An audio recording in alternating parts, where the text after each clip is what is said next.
Well, hello. Today is a chilly but lovely fall day here in Alexandria, and I want to remind you today that you are indeed infinitely precious and unconditionally loved for the gift you already are. Today I was noticing my attention wandering. I don't know about you and your attention, the things that draw your attention, the things that you focus on, and how long you focus on them. But attention is really something I think is important to life. We talk about paying attention.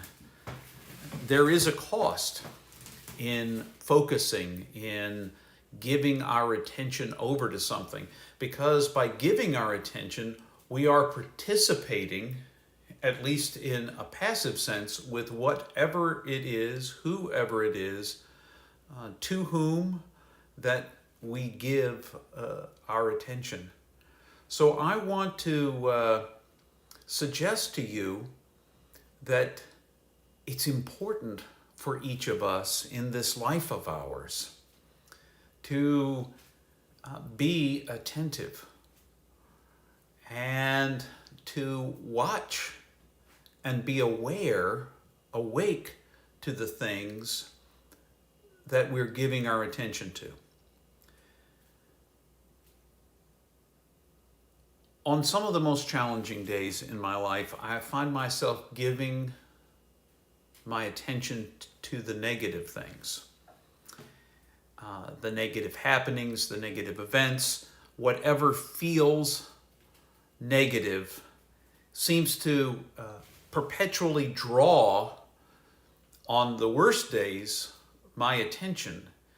It keeps, and if it's not one negative thing, I find the next negative thing. It's almost contagious, as if it keeps rolling. It keeps engaging me in that way of thinking. Whereas if I just take a moment to place my attention somewhere else. For instance, one of the ways that I found my attention drawn back to a positive focal point is sitting on our dining room table right here. This past weekend was my wife's birthday, and one of the folks at church gave her these.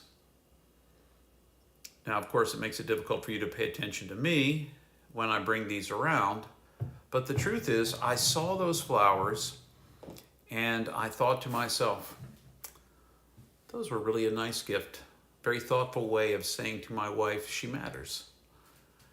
And it was attention to that detail that made a difference. I want to invite you and myself to be aware in this moment. Where is your attention? Are you able to listen to me? Can you hear the things I'm saying? Or are you watching this video while you're also watching a television program in the background and you've got music playing and you're trying to read a book that's in your lap and the dog is running around in circles in front of you, or the cat, or whatever it may be, a child or two or six?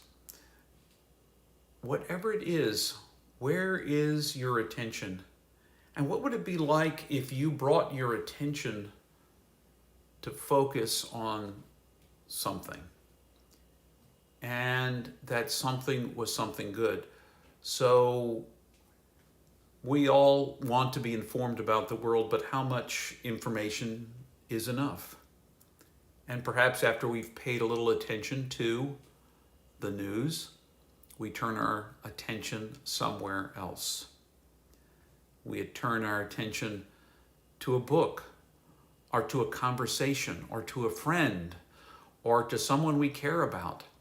We can turn our attention to someone who pops up in our heart by picking up the phone and calling them, or texting them, sending an email to them, writing a note to them. But attention matters. And if we can be awake and aware in the moment and pay attention, we might catch a glimpse a startling glimpse of the serendipitous goodness of this universe in which we live, the benevolence that I believe Spirit is trying to reveal to us, through us, in us, and around us. So don't forget, you are infinitely precious and unconditionally loved, just for the gift you already are, and live like that, giving your attention to the best things, to the better things, to the things that lift you up and encourage you, and then use that encouragement to pass it along and give attention to those who matter to you, because that makes all the difference in the world. Thanks for joining me today. I wish you all the best. Keep awake, keep aware, and give your attention to the best. Until the next time, have a great week.